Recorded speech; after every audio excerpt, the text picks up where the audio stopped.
Hello বন্ধুরা, তোমরা সবাই কেমন আছো? আশা করছি সব সুস্থ আছো, ভালো আছো। আজকে বেরিয়ে পড়লাম নৈহাটি যাওয়ার জন্যে। তাই বাইক নিয়ে চলে এলাম ফার্স্টে পাম্পে গিয়ে তেল ভরে নিলাম। তারপর চলে এলাম নৈহাটি হাইওয়ের পাশে কেশারি ধাবাতে। আজকে ছিল আমার ভাইপো আর বৌদির বার্থডে, এই ধাবাতে সেলিব্রেট হচ্ছিলো। আমার আসতে হয়ে গেছিলো একটু লেট। চলে এলাম ধাবার ভেতরে। ধাবার ভেতরটা ছিল খুব সুন্দর, ভালোভাবে সাজানো গোছানো ছিল। আমার আসতে হয়ে গেছিলো লেট, বাড়ি থেকে বেরোতে দেরি করে ফেলেছিলাম, তো কেক কাটিংটা হয়ে গেছিলো, আমি দেরি করে ঢুকেছি।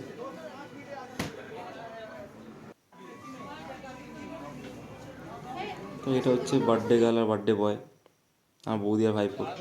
তারপর চললাম খেতে ওর সাথে।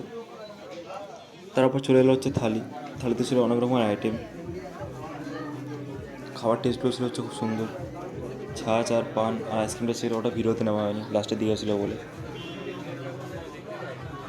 খাওয়া দাওয়ার পরে বাইরে এসে সবাই বসে করছিল গল্প। আর ধাবাটা ছিল অনেক বড়, নতুন নতুন আরও কাউন্টার তৈরি কাজ চলছিল বাইরের দিকে। তারপর আমি খেয়ে নিলাম কোল্ড ড্রিঙ্কস। কোক ছিল, স্প্রাইট ছিল, কোকটা খেলাম বৌদি আমি মিলে। তবে এই বললাম বদ্দার বাড়ি যাওয়ার জন্য। ওদের বাড়িটা ছিল ধাবা থেকে অনেক কাছেই। চলে এলাম বদ্দার বাড়িতে। এখানে বৌদি আর ভাইপো মিলে করছিল, গিফট আনবক্সিং করছিল, সবাই বসে দেখছিল। তারপর কিছুক্ষণ একটু বসে চাটা খেয়ে বের করলাম বাড়ি আসার জন্য। চলে এলাম বাড়ি ঢোকার সাথে সাথে অ্যানি পেয়ে গেল আমার আওয়াজ, চলে এলো গেটের সামনে, লাফালাফি করতে শুরু করে দিল।